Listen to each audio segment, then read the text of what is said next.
Today in Drama Life, the Bender family.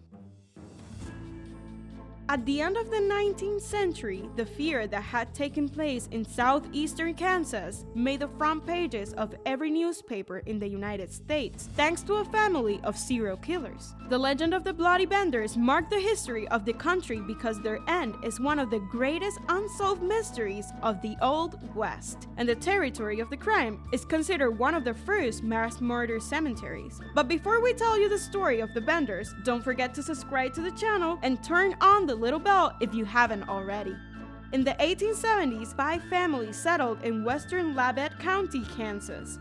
The Benders were one of them and included 4 people: John Bender, or Pa Bender, his wife Elvira, also known as Ma Bender, and their 2 children, John Jr. and Kate. To the neighbors, the family lived from farming and agriculture, striving to earn money. Pa and Ma Bender were immigrants from Germany, so they spoke English with difficulty and thick accents, while their children were more fluent in the language. Pa was a man in his 60s when he came to the county. Some describe him as a giant, very tall and a large build. He had piercing black eyes under his thick eyebrows, and half his face was hidden by a thick beard. John was wild and woolly looking. Ma was a robust woman with a cold and unfriendly personality. That's why the neighbors called her the she-devil. In addition, she claimed to be a medium who could communicate with the dead. It was rumored that her husband and son were afraid of her because she ran the house with an iron fist.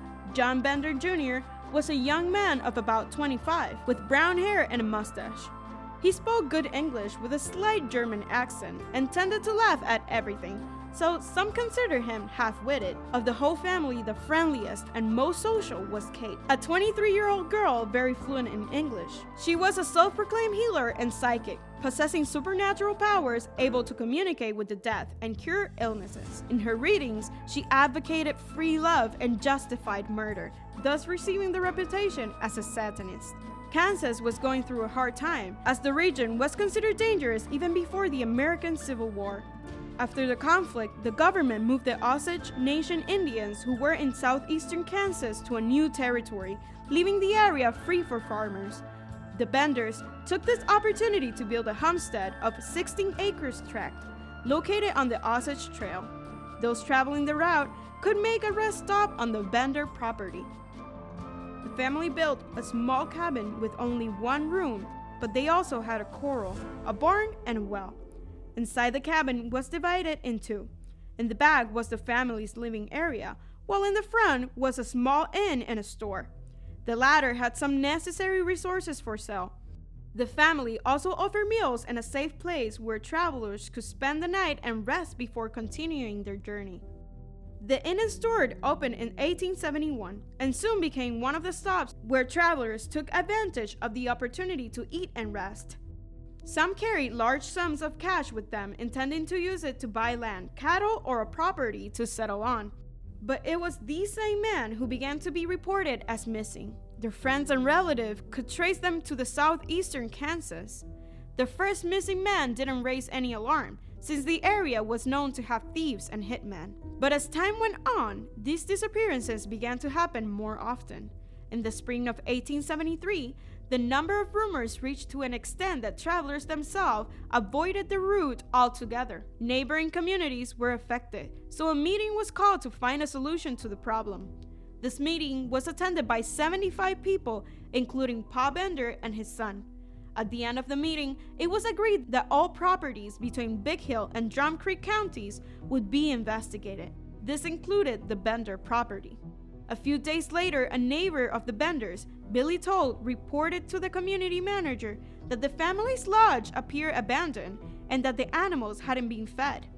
A search party entered the cabin and found it empty. There was no food, clothing, personal belongings, or any trace of the Benders. Not only that, but the house had a terrible smell. They discovered a trap door in the floor that had been nailed shut. Inside was a 6-foot deep hole filled with clotted blood. The group got to work and they started to physically move the cabin to one side so that they could dig below the ground.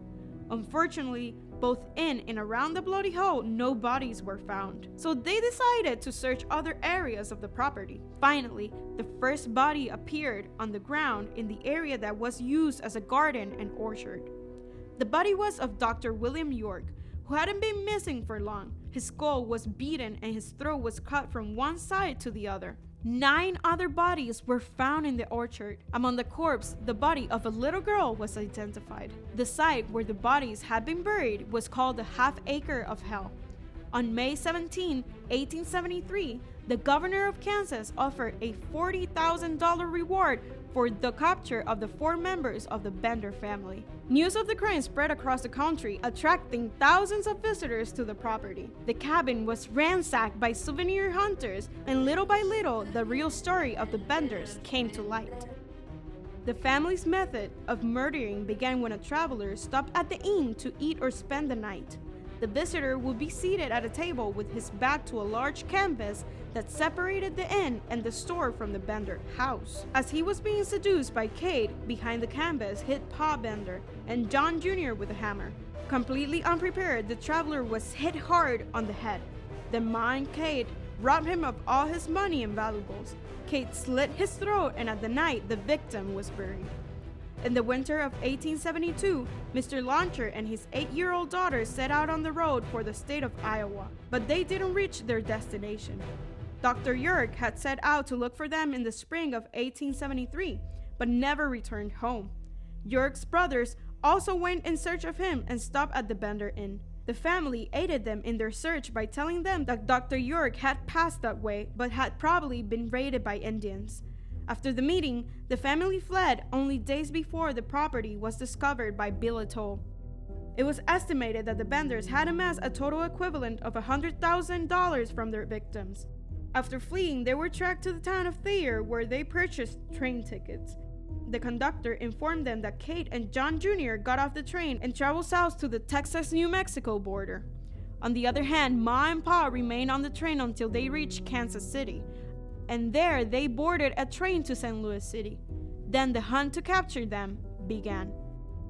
It was discovered that they weren't a real family, and the only related ones were Ma and Kate, who were mother and daughter. Pa Bender turned out to be John Flickinger, an immigrant from Holland or Germany who supposedly committed suicide in 1884. Ma Bender was Almeda Meek, born in New York State and married George Griffith as a teenager.